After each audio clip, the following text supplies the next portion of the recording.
अस्सलाम वालेकुम students, hope you are all good. So 6th class आज का जो हमारा चैप्टर है जिसे हमने रीड करना है चैप्टर नंबर 8 है और टॉपिक है यानी चैप्टर नेम है फार्मिंग प्रॉब्लम्स इन पाकिस्तान, यानी पाकिस्तान में खेती बाड़ी के क्या मसाइल हैं। क्वेश्चन नंबर 1 की तरफ आते हैं। What is Hector? हेक्टर क्या है?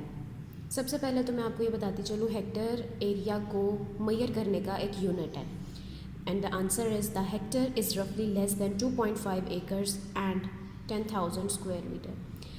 रफली अगर देखा जाए तो हेक्टर तकरीबन यानी अप्रॉक्सीमेटली 2.5 एकर्स पे मुश्तमिल होता है, या फिर आप ये भी कह सकते हैं कि इसमें 10,000 स्क्वायर मीटर्स होते हैं। And the question number 2 is what is average area of farms in Pakistan? Pakistan में औसतन यानी एवरेज फार्म्स का क्या एरिया होता है, कितने एरिया पर मुश्तमिल होते हैं? The average area of 5% of farms is less than 2 hectares.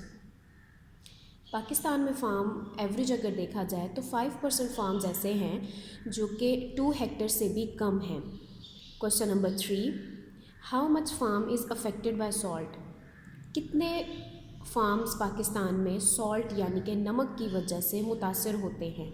26% of Pakistan farm land is affected by salt. Pakistan में 26% फार्म्स यानी कि जो खेत हैं वो के नमक की वजह से मुतासर होते हैं, क्योंकि ये जो नमक है मतलब जब हर तरह का जो कुदरती पानी है उसमें नमक मौजूद होता है, और जैसे ही पानी दिया जाता है या फार्मर्स जो हैं पानी देते हैं खेतों में तो पानी एवेपोरेट हो जाता है और जो नमक की क्वांटिटी होती है वो खेत में ही रह जाती है। तो जैसे जैसे नमक की क्वांटिटी ज़्यादा होती है यानी कंटिन्यूस फार्मिंग की वजह से पानी जब दिया जा रहा होता है तो पानी तो एवेपोरेट हो जाता है लेकिन नमक खेत में रह जाता है, जिसकी वजह से नमक की क्वांटिटी ज़्यादा हो जाती है और फिर इस तरह खेत उगाने मतलब खेतों में फसल उगाने के काबिल नहीं रहते। तो इसी वजह से पाकिस्तान की जो 26% फार्म्स हैं वो नमक की वजह से मुतासर हो जाते हैं।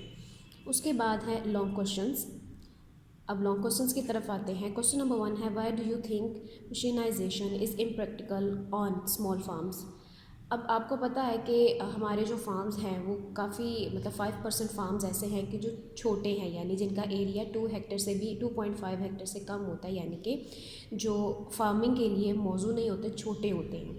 तो स्मॉल फार्म्स में मशीन जो है किस तरह से सूटेबल नहीं है। In small farms it is difficult to use machine. Small farms में मशीन का इस्तेमाल बहुत ज़्यादा मुश्किल होता है। Most of the peasant farms cannot afford to buy tractors and other farming machines, so bullocks are used for plugging and harvesting is done by hand। अब farms छोटे होते हैं और मशीन्स इस्तेमाल नहीं की जा सकती छोटे छोटे फार्म्स में, और उसके अलावा ये भी बात है कि फार्मर्स ट्रैक्टर्स और दूसरी फार्मिंग मशीन्स अफोर्ड भी नहीं कर सकते, तो इसलिए बैलगाड़ियों का इस्तेमाल किया जाता है हल चलाने के लिए, और हार्वेस्टिंग यानी कि कटाई के लिए जो है किसी भी तरह की मशीन की मदद नहीं ली जाती बल्कि हाथ से ही कटाई की जाती है। अब आते हैं क्वेश्चन नंबर 2 की तरफ। Why is so much fertilising needed on farm today? आजकल फर्टिलाइज़र यानी कि खाद की इतनी ज़्यादा ज़रूरत क्यों है फार्मिंग में? इसकी दो वजूहात हैं। दो number 1 climate conditions and number 2 continuous farming. जो मौसम की सूरत हाल है वो भी, और कंटिन्यूस जो फार्मिंग हो रही है उसकी वजह से भी have reduce the natural fertility of the soil. अब जो कंटिन्यूस फार्मिंग हो रही है और जो मौसम की सूरत हाल है उसकी वजह से जो मिट्टी की यानी ज़मीन की जो ज़रखेज़ी होती है ना, कुदरती ज़रखेज़ी, वो क्या हो जाती है, कम हो जाती है। So chemical fertilisers are needed better crops. तो फिर बेटर क्रॉप्स हासिल करने के लिए केमिकल फर्टिलाइज़र्स यानी कि कीमियाई खादों का ही इस्तेमाल करना पड़ता है। क्वेश्चन नंबर 3 पे आते हैं। Right 3 main problems for agriculture that Pakistan face. 3 problems लिखने हैं जो पाकिस्तान को एग्रीकल्चर के हवाले से फ़ेस करने पड़ते हैं। उसमें सबसे पहले आ जाता है the poor quality of animals and seeds. जानवरों की और बीजों की अच्छी क्वालिटी का ना होना। इसमें जानवर इसलिए भी शामिल हो जाते हैं क्योंकि यही जानवर हैं जिनको फार्मर्स इस्तेमाल करते हैं खेतों में भी, और उसके अलावा बीज अगर अच्छा होगा तो उतनी ही ज़्यादा अच्छी फसल मिलेगी, लेकिन बीज की क्वालिटी अच्छी ना होने की वजह से भी प्रॉब्लम का सामना करना पड़ता है। नंबर 2 वाटर प्रॉब्लम्स, यानी पानी की जितनी मिकदार एक खेत को एक फार्म को चाहिए होती है उतनी नहीं मिल पाती।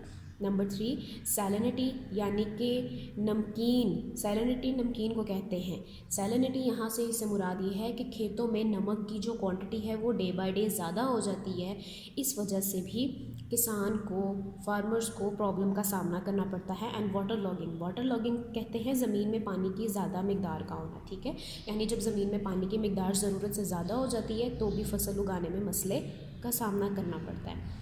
अब आते हैं ऑब्जेक्टिव की तरफ। छोटी सी ऑब्जेक्टिव है हमारी, ब्लैंक्स हैं उसको देखेंगे। Fill in the blanks. Number 1, a hectare is रफली less than dash acres, 2.5 acres.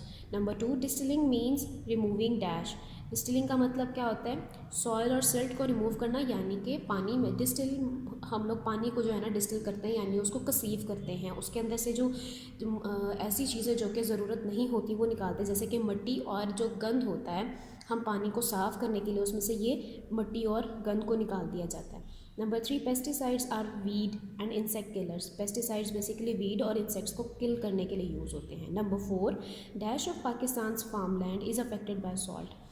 अब ये हमारा जो है ना बहुत ही आसान से ब्लैंक है, जो कि हमने क्वेश्चन में भी की कि कितने परसेंट पाकिस्तान फार्मलैंड अफेक्ट होते हैं सॉल्ट से? 26%। Number 5, there are currently dash major and dash minor irrigation projects in India. India में 182 मेजर और 312 माइनर इरिगेशन प्रोजेक्ट्स चल रहे हैं। अब होपफुली स्टूडेंट्स आप लोगों को चैप्टर नंबर 8 समझ में आया होगा। आप लोग इसकी प्रैक्टिस करें, इसको याद करें और इसको घर में लिखें। Thank you so much. अल्लाह हाफ़िज़।